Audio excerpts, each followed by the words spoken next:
Hi guys, আমার এই main চ্যানেলে তোমাদের সবাইকে ওয়েলকাম। আজকে আমি অঙ্ক নিয়ে পড়াবো। চলো আমার ক্লাসে নিয়ে যাই।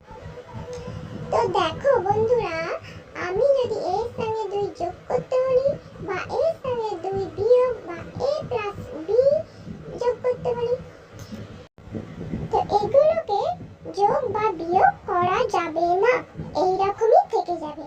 কেন না, a থেকে z পর্যন্ত যত ওয়ার্ড আছে এগুলোকে আমি যদি ডালের সঙ্গে তুলনা করি, আর 1 থেকে 9 পর্যন্ত যত সংখ্যা আছে বা 1 থেকে 9 দিয়ে যা সংখ্যা বানানো সেগুলোকে আমি যদি চিনির সঙ্গে তুলনা করি, তো দেখো ডাল আর চিনি কখনো মেশানো যায় না।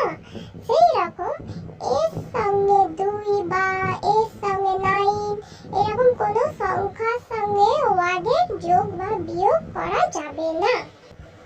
এবার দেখো, প্লাস এবং প্লাসের সাথে আমরা যদি যোগ করি তাহলে প্লাসই হয়ে যাবে। তো এটা কি রকম না, যেমন ধরো আমাকে প্লাস মানে দিল, দুটো আপেল দিল, আবার আরেকজন আমাকে দুটো আপেল দিল, তাহলে দুজনেই আমাকে দিচ্ছে, তাহলে প্লাস আর প্লাসে হয়ে যাচ্ছে প্লাস, যুক্ত হয়ে যাচ্ছে।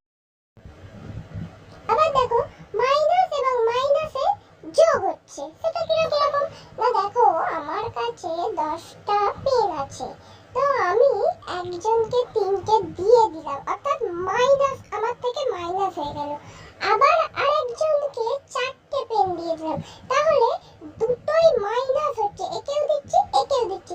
তাহলে এবার কি হলো, এবার যদি জিজ্ঞেস করা যায় আমি তাহলে কটা পেন দিয়ে দিলাম, তাহলে একজনকে 3টে দিলাম, একজনকে 4টে দিলাম, তাহলে ওই দুটো মাইনাস যে দুটো হয়ে গেল, মাইনাসে মাইনাসে আমি প্লাস করে দেবো, তাহলে 4 আর 3 7, আর আমার কাছে 10টা ছিল, 10টা থেকে 7টা বাদ দিয়ে দেবো, তাহলে আমার কাছে 3টে আছে।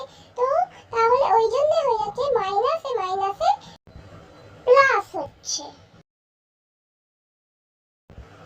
আবার দেখো, প্লাস এবং মাইনাসে মাইনাস, মাইনাস এবং প্লাসে মাইনাস, তো দুটোতেই মাইনাস। এটা কি রকম না, দেখো আমার কাছে 5টা আপেল আছে, তো আমি যদি 3টে আপেল দিয়ে দিই, তো তাহলে প্লাস আর মাইনাস দুটো চিহ্ন মিলে কি হবে, আমাকে মাইনাস করতেই হবে।